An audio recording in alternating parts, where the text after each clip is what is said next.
All, welcome to my YouTube channel happy study time. आपण आज exercise 11.1 जो डिव्हिजनचा आहे तो आपण आज सॉल्व करणार आहे.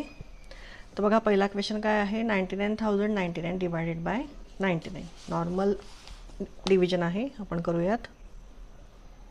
99,099 डिवायडेड बाय 99 असं करणार. आता इथे 99 इथे दोन्ही डिजिट घ्यायला लागतील पहिले. सो 99 1 जा 99. किती राहिले इथे 0. मग हा 0 खाली घेतला, मग 0ला डिवाइड होतं का, नाही होत. सो 99 0 जा 0. सो इथे 0 आला. मग हा 9 खाली घेतला आपण. मग या फक्त 9ला 99 डिवाइड होईल का, नाही. सो हा 9सुद्धा खाली घ्यायला लागेल. पण त्याच्याकरता काय करायला लागेल, एक 0 अजून ॲड करायला लागेल. आणि अगेन 99 1 जा 99. रिमाइंडर 0 आली. म्हणजे आन्सर काय आलं आपलं 1001. सो इथे सेकंड ऑप्शन मार्क करून घ्या. सेकंड बघा, सेकंड पण सेम डिव्हिजनचाच प्रॉब्लेम आहे. म्हणजे अवघड नाही त्याच्यात काही, नॉर्मल डिव्हिजन करायची आहे. 44,440 डिवायडेड बाय 22. सो 22ने आता पहिले दोन डिजिट घ्यायला लागतील. एक डिजिट घेऊन चालणार नाही कारण स्मॉल आहे. सो 22 2 जा 44. सो इथे 0 येणार आहे. मग हा 4 खाली येईल. मग फक्त 4ला डिवाइड होतं का, नाही. सो आपल्याला इथे एक 0 घ्यायला लागेल. म्हणजे मग हा पण 4 खाली घेता येईल 0 घेतल्यावर. ठीक आहे. सो हे काय येणार आहे, मग परत 22 2 जा 44 येणार आहे. मग हे 0 0. मग हा एक 0 राहिला आहे. सो हा 0 खाली घ्यायला लागेल. मग 0ला कशाने डिवाइड होईल, 22 0 जा 0. सो काय आलेलं आहे आन्सर 2020. सो कुठला ऑप्शन आहे बघा, फोर्थ ऑप्शन आहे. फोर्थ ऑप्शन मार्क करून घ्या. नेक्स्ट बघूयात. If 11,649 is divided by a certain number, the remainder is 1. Which of the following is that number. म्हणजे ह्या नंबरला कुठल्या नंबरने डिवाइड केला रिमाइंडर 1 येते. मग तो नंबर कुठला आहे. तर त्याच्याकरता काय करायचं, रिमाइंडर 1 येणार नाही. म्हणजे मग कुठला आहे तो नंबर. जर आपण हा नंबर एकने कमी केला म्हणजे रिमाइंडरच येणार नाही त्याची. मग तो कुठल्या नंबरने डिवाइड होईल ते बघू आपण. म्हणजे आता आपल्याला काय करायला लागेल, 11,649 मायनस काय करायला लागेल, -1. म्हणजेच काय आहे 11,649. म्हणजे ह्या नंबरला 648. म्हणजेच ह्या नंबरला या खालच्या जे ऑप्शनमध्ये नंबर आहे त्याने पूर्ण डिवाइड होऊ शकतं. ठीक आहे. तर 12ने आपण एकदा करून बघू. 15ने होणार नाही कारण हा आपण जो नंबर काढला आहे तो काय आहे, इवन नंबर आहे. सो तो 15 डिवाइड होणार नाही. मग 16ने करून बघूयात आणि मग 18ने. चला पहिले 12ने करून बघू आपण. 648 डिवायडेड बाय 12. आता इथे काय घ्यायला लागेल, पहिले 12 9 जा 108. म्हणजेच काय राहिलं 116 मायनस 108 इज 8. मग हा 4 खाली घेतला. मग काय येणार आहे 12 7 जा 84 0 0. मग हा 8 खाली घेतला. मग आता ह्याला डिवाइड होईल का 8ला, 12ने नाही होणार. मग आपण आता 16 घेऊन बघूयात. So 11,648 divided by 16. आता 16 7 जा 112. ठीक आहे. सो आता इथे काय येणार आहे, मग 116 मायनस 112 4. मग हा 4 आपण खाली घेतला. आपल्याला आता इथे काय घ्यायला लागेल, 16 2 जा 32 घ्यायला लागेल. कारण 16 सीधा मग मोठा होईल नंबर तो. 4 - 2 is 2, 4 - 3 is 1. आता काय राहिलं, 8 राहिला खाली घ्यायचा, तो आपण घेऊ. आणि मग आता आपल्याला माहिती आहे 16 8 जा 128. सो 0 0 आली आहे. म्हणजे इथे 16ने कुठल्या नंबरला डिवाइड होतो, या नंबरला डिवाइड होतो आहे. म्हणजेच जर 16ने या नंबरला डिवाइड केलं तर आपली रिमाइंडर 1 येईल खाली. So 16 option is correct. So इथे मार्क करून घ्या 16. नेक्स्ट बघूयात. Which of the following products is not equal to. म्हणजे ह्याचं जर आपण आन्सर काढलं तर ह्यातलं कुठल्या इक्वल टू नाही आहे ते आपल्याला करायचं आहे. म्हणजे आधी हे करून बघू, मग हे आणि मग हे. ठीक आहे. तर आधी आपल्याला काय करायला लागेल, आधी ह्याचा आन्सर काढायला लागेल. आपल्याला फाइंड करायला लागेल की ह्याचा आन्सर काय येतं आहे. तो पहिले काय करायला लागेल, आपल्याला या नंबरला आपल्याला 16ने डिवाइड करायला लागेल. आता याला 16 डिवाइड करायला लागेल. तर ह्याच्याऐवजी थोडं सोपं करू आपण हे 0 0 कॅन्सल करू. जेव्हा डिव्हिजनमध्ये एंड दोन्हीच्या एंडला 0 असतात तेव्हा ते कॅन्सल होतात. सो 1404ला आपण 6ने डिवाइड करूयात.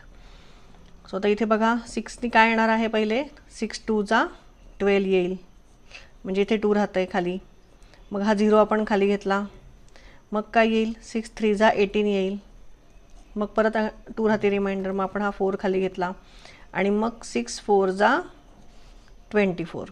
रिमाइंडर काय येते 0, म्हणजे 234 ह्याचा आन्सर येतं आहे. ह्या नंबरचा आन्सर 234 येतं आहे. मग आता आपण पहिले करून बघूयात. 56 × 4 234 येतं का? सो 56 × 4, 4 6 जा 24, इथे 2 4 5 जा 20 आणि +2 इज 22. मग 224 आलं आहे. आपल्याला काय हवं आहे? 234 आलं आहे. म्हणजेच पहिला ऑप्शन आपला बरोबर आहे. कारण बरोबर काय आपलं इनकरेक्ट विचारलं आहे. Which of the following is not equal to विचारलं आहे product. So first option. What is, हे पुढचं करून बघायची गरज नाही, कारण स्कॉलरशिपला एवढा वेळ नसतो. काय ह्यातला एकाच ऑप्शन इनकरेक्ट असणार होता, तो आपल्याला पहिल्यांदाच मिळाला. सो हे बाकीचं करून बघायची गरज नाही. What is the remainder when 5880 is divided by 48. आता रिमाइंडर विचारले, म्हणजे रिमाइंडर विचारले म्हणजे नॉर्मल डिव्हिजन आहे. सो ते करून बघूयात आपण. 5880 डिवायडेड बाय 48. 5880 divided by 48. चला इथे पहिले 48 1 जा 48 घ्यायला लागेल, कारण 2 जा काय आहे 96. सो त्याच्या मोठा नंबर आहे 58पेक्षा. मग इथनं किती राहिले? 0 1 10 राहिले. मग हा 8 आपण खाली घेतला. आता आपण घेऊ शकतो 48 2 जा 96. So 8 - 6 is 2, 10 - 9 is 1. मग हा 0 खाली घेतला. 120. आता आपण 48 2 जा 96च घ्यायला लागेल, कारण 3 जा घेतल्यावर नंबर मोठा येतो आहे. सो इथे 10 - 6 इज 4. इथे किती येणार आहे? 11. 11 - 9 इज 2, 24. आता ह्याच्या पुढे संपलं. इथे आता आपले नंबर संपलेले आहेत, म्हणजे रिमाइंडर काय आली आहे? 24. सो इथे आहे का बघा ऑप्शन 24? येस, सेकंड ऑप्शन आहे 24. तो मार्क करून घ्या. चला 6th बघूयात. If divisor is 105, quotient is 4250, remainder is 75, then dividend. आता आपला फॉर्म्युला काय माहिती आहे? इथे बघा तुमच्या बुकमध्ये डिव्हिडंडचा फॉर्म्युला लिहून दिलेला आहे. इथे बघा तुमच्या ह्या मागच्या पेजवर दिलेलं आहे, जिथे लेसन सुरू होतो तिथे dividend is equal to divisor into quotient plus remainder असं दिलेलं आहे फॉर्म्युला. डिव्हिडंडचा फॉर्म्युला दिलेला आहे. म्हणजेच काय, डिव्हिडंड आपण क्रॉस चेक कसं करतो? जेव्हा आपण डिव्हिजन करतो तेव्हा इथे वरती आपला आन्सर येतं. ठीक आहे, हे आन्सर आणि डिवायझर म्हणजे ज्या नंबरने आपण डिवाइड करतो त्या नंबरला, त्याने जर मल्टिप्लिकेशन केली तर आन्सर हे यायला पाहिजे. कधी जर रिमाइंडर 0 असेल तेव्हा.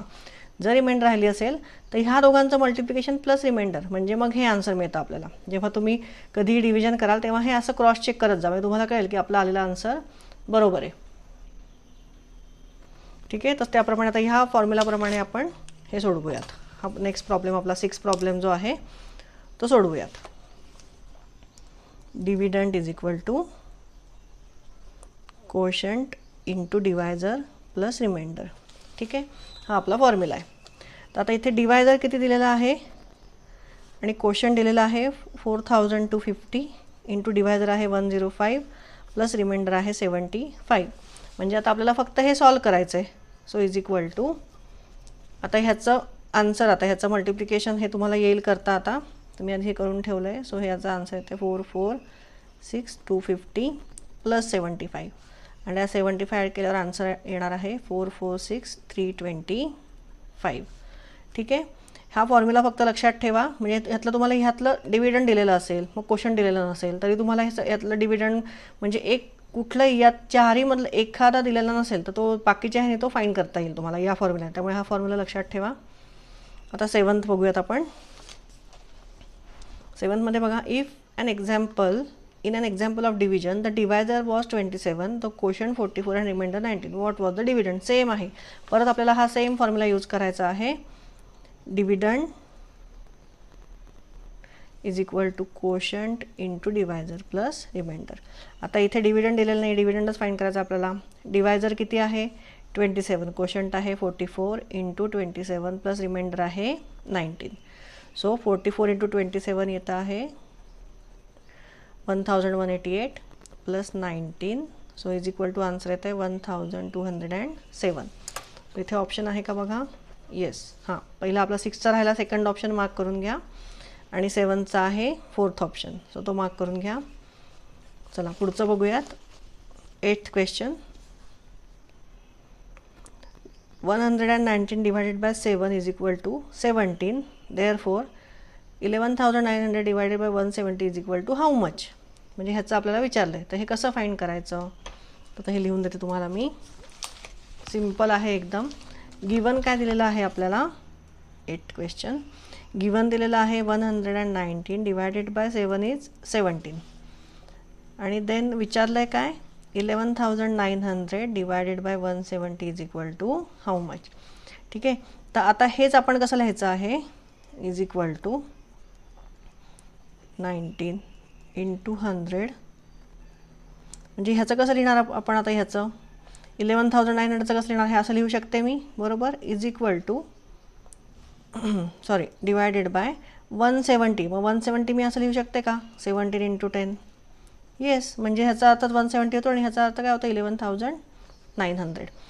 आता ह्याच्यामध्ये 17ने आपण 119ला डिवाइड करू आणि 100ला आपण 10ने डिवाइड करूयात. सेमच असणार आहे, त्याच्यात चेंज काही होणार नाही आहे. आपण फक्त साईनमधले बदलतो आहे. So 119 divided bye 17 divided by काय केलं कारण इथे मध्ये डिवाइड साईन आहे 17नी याला डिवाइड करायचं आहे. ठीक आहे, मध्ये इथे साईन काय आहे इंटू मी 100ला कशाने डिवाइड करणार आहे 10नी. सो आता ह्याचा आन्सर काय आहे आता इथे बघा 119 डिवायडेड बाय 7 इज 17. मग 17 इकडे घेतलं आणि 7 इकडे घेतलं म्हणजे तुम्हाला इथे माहिती आहे का 17 इंटू 7 म्हणजे 119 आहे बरोबर. त्यामुळे जरी मी 119ला 17ने डिवाइड केलं तर माझा आन्सर काय येणार आहे 7 येणार आहे. म्हणजे ह्याचा आन्सर काय येईल 7 आणि 100ला 10ने डिवाइड केल्यावर आन्सर काय येतं आहे 10. सो इज इक्वल टू किती येणार आहे 70. सो आपला आन्सर आहे 70. सेकंड ऑप्शन मार्क करून घ्या. नेक्स्ट बघूयात 9th. If the divisor of the division 5656 divided by 8 is reduce by 1 then by how much will the quotient increase. म्हणजे डिवायझर म्हणजे हा जो डिवायझर आहे डिवायझर कशाला म्हणतात ज्या नंबरने आपण डिवाइड करतो मोठ्या नंबरला तो डिवायझर. सो हा नंबर जर रिड्यूस बाय 1 केला म्हणजे 8चं काय केलं आपण 7 केला तर आपलं कोशंट कितीनी वाढेल इन्क्रीज होईल. कारण जेवढ्या स्मॉल नंबरने आपण डिवाइड करू तेवढा आपला कोशंट मोठा येणार आहे. ठीक आहे, सो तो कितीनी वाढेल हे आपल्याला विचारलं आहे. सो आधी आपण पहिले 8ने डिवाइड करून घेऊयात आणि मग 7ने डिवाइड करू म्हणजे आपल्या दोघांमधला फरक कळेल की किती येतो आहे. सो 9th बघा हे आपल्याला दोन्ही फाइंड करायचे आहेत डिवायडेड बाय आणि डिवायडेड बाय 7. सो 8 तुम्हाला माहिती आहे 8 7 जा 56.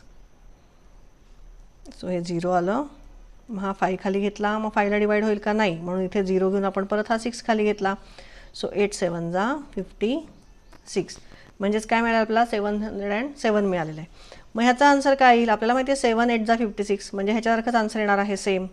सो इथे येणार आहे तरी आपण हे सोडवून घेऊ 7 8 जा 56 0 0 हे 5 खाली घेतले मग इथे 0 घेतला आणि मग हे 6 पण खाली घेतले. सो 7 8 जा 56. आता मग या दोघांमधला डिफरन्स काय आहे 808 minus 707. So 8 - 7 is 1 0 - 0 is 0 8 - 7 is 1. म्हणजे कितीचा डिफरन्स मिळाला आपल्याला म्हणजे कोशंट कितीने इन्क्रीज होतं आहे 101नी. सो इथे 4th ऑप्शन मार्क करून घ्या. चला नेक्स्ट बघा काय विचारलं आहे find the incorrect statement from the given alternatives. आता इथे पहिलं काय बघा Wien any number is divided bye 1 quotient is the same number. म्हणजे कुठलाही नंबर जर 1ने डिवाइड केला तर तो quotient is the same number म्हणजे सेम आन्सर येतं. म्हणजेच मी जर 10ला मी 1ने डिवाइड केलं तर मी काय माझा आन्सर काय येणार आहे 1 10 जा 10 येणार आहे बरोबर. म्हणजे माझं कोशंट आणि डिव्हिडंड सेमच येणार आहे कुठल्याही आपण जेव्हा 1 नंबर डिवाइड करतो. सो हा ऑप्शन बरोबर आहे. आपल्याला काय फाइंड करायचं आहे इनकरेक्ट ऑप्शन. सेकंड ऑप्शन बघा काय आहे Wien any number is divided by itself quotient is 0. कुठलाही नंबर जर स्वतः त्याच नंबर डिवाइड केला तर 0 येतं का नाही येत.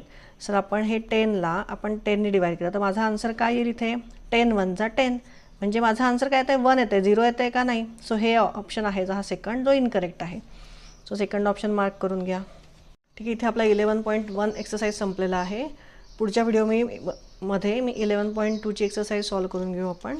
ठीक आहे, माझा व्हिडिओ आवडला असेल शिकवलेलं समजत असेल तर नक्की लाईक आणि सबस्क्राईब करा. थँक्यू.